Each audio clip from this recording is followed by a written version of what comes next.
नमस्कार। स्वागत है आपका। आज हम बात कर रहे हैं रविंदर सिंह भाटी। जी हाँ, युवा नेता, जोधपुर यूनिवर्सिटी से 2 बार अध्यक्ष बना चुके या रह चुके या नेतृत्व कर चुके, शिव विधानसभा से विधानसभा सीट निर्दलीय उम्मीदवार के तौर पे जीत चुके उसी युवा नेता की बात कर रहे हैं जो आज पूरे भारत में चर्चा का विषय बना हुआ है। क्यों बना हुआ है?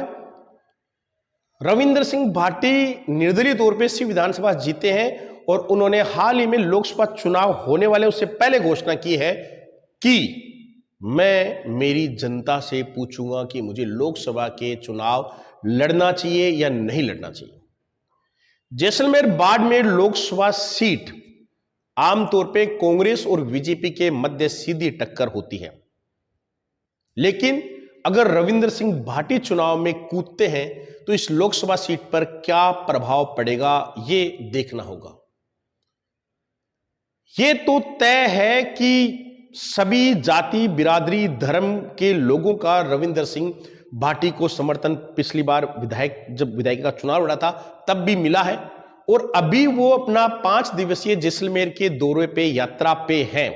उनकी जो भीड़ देख रहे हैं वो राजनीतिक विश्लेषक मानते हैं कि यहां पे ये कुछ अलग कर सकते हैं, लेकिन यहां जानना यह भी जरूरी है कि लोकसभा चुनाव से पहले किसी उम्मीदवार के साथ भीड़ का होना इस बात की गारंटी है कि ये उस उम्मीदवार को वोट कर देंगे या वोट कास्ट कर देंगे या दे देंगे। जितनी भीड़ है क्या उतना वोट उनको मिल जाएंगे। बीजेपी कांग्रेस के उम्मीदवार बाड़मेर जैसलमेर सीट से निश्चित तौर पे रहेंगे। आमतौर पे बीजेपी के उम्मीदवार को यहां आगे माना जा रहा है, लेकिन रविंदर सिंह भाटी खड़े होते हैं तो यह देखना लाजिमी है कि वो वोट किसके तोड़ेंगे।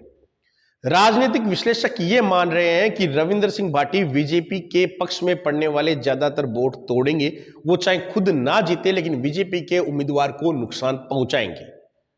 वहीं कुछ और लोगों का तर्क है कि भाटी के साथ अल्पसंख्यक या मुसलमान धर्म से आने वाले लोग भी बहुत सारे उनके साथ हैं और उनके पक्ष में प्रचार कर रहे हैं। उनका खुद का कोई उम्मीदवार है नहीं वहां पे जैसलमेर बाड़मेर से और उनके वोट भी ज्यादा है, इसलिए मुसलमानों के ज्यादातर वोट रविंदर सिंह भाटी को मिल सकते हैं।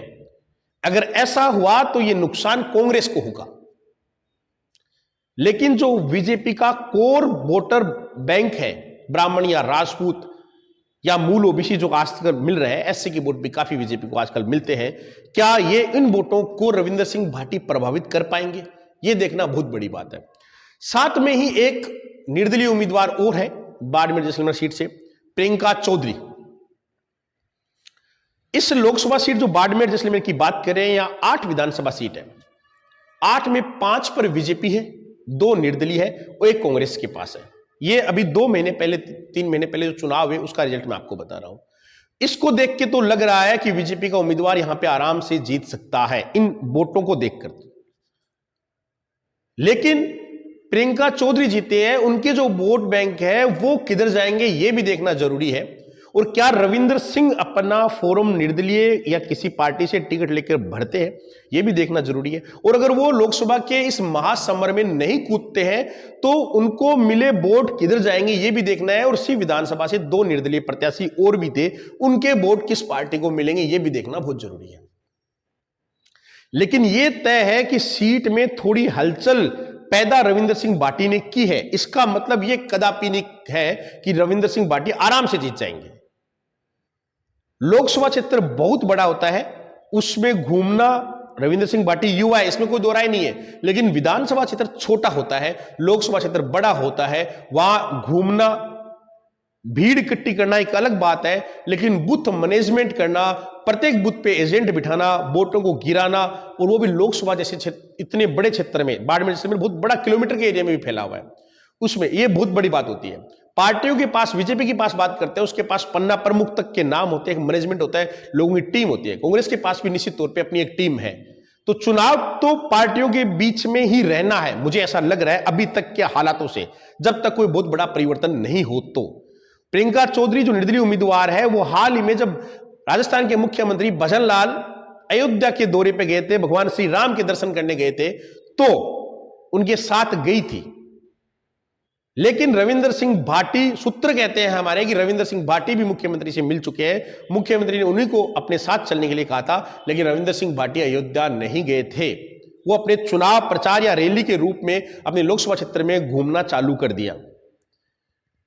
बीजेपी को सीएए का कितना फायदा मिलता है, या भगवान श्री राम के मंदिर का बनना इस साल कितना फायदा मिलता है, ध्रुवीकरण पोलराइजेशन क्या होता है, यह सब भविष्य के गर्भ में है। लेकिन निर्दलीय के तौर पे रविंद्र सिंह भाटी अपनी ताल ठोकने जा रहे हैं, या ये प्रेशर पॉलिटिक्स भी हम कह सकते हैं कि वो राजनीतिक दबाव पैदा करना चाहते हैं कि मैं चुनाव जीता हूं, मेरे साथ और भी लोग हैं, मुझे पूछा जाए या बीजेपी आने वाले समय में मेरे भी काम करवाए। इसे प्रेशर पॉलिटिक्स भी कह सकते हैं। फिलहाल रविंद्र सिंह भाटी बाड़मेर जैसलमेर के क्षेत्र में ही चर्चा का विषय बने हुए, ऐसा नहीं है, नेशनल लेवल पे भी उनकी बात सुनी जा रही है और देखा जा रहा है, लेकिन कितना प्रभाव पैदा करेंगे ये भविष्य के गर्भ में है। हाल फिलहाल में तो दोनों पार्टियों की ही टक्कर नजर आ रही है। धन्यवाद।